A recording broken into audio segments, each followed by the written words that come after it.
Okay, here's a few no calculator problems that would be good to study for either the ASVAB or the GED. So a lot of these are just fact-based. They may be things that you've forgotten or maybe you never learned. So let's go over these. First of all, 3 to the second power. The exponent tells you how many times to multiply your base together. So what that means is 3 times 3. So that's 9. All right, the next one is 4 to the first power. Well, anything to the first power is just that number, so that would be 4.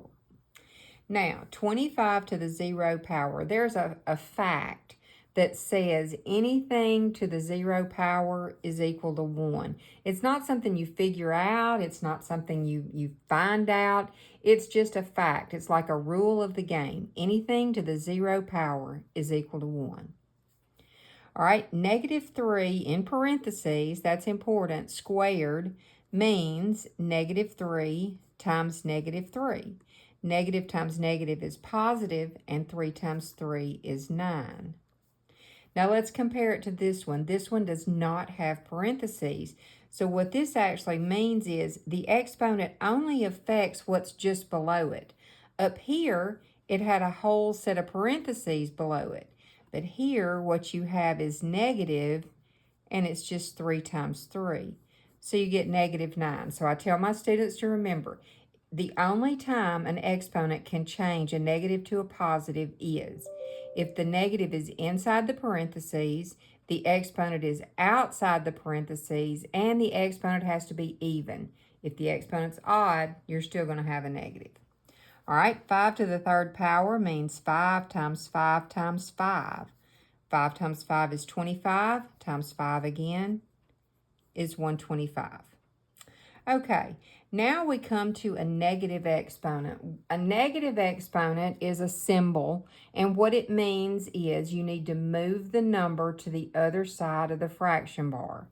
Well, it doesn't have a fraction bar, but remember, any whole number can be put over 1, so there is a fraction bar there. So to simplify this, first of all, to change that exponent to positive, I'm going to move the number to the bottom.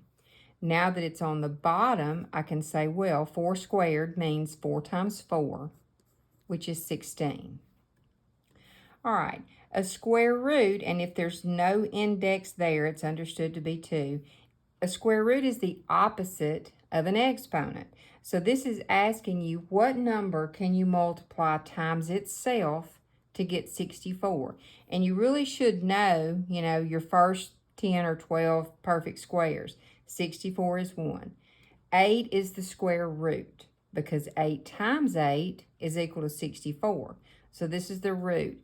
One thing I see students do sometimes is after they take the square root, they want to leave the radical. But no, after you take the root, you don't need the radical. Okay, once again, we have a negative exponent. So to make it nice, make it positive, we're going to put it on the other side. Now, 10 to the third power would be 1 over 1,000. And then here's our last one, -1 to the 0 power. You remember what I said? Anything to the 0 power is equal to +1.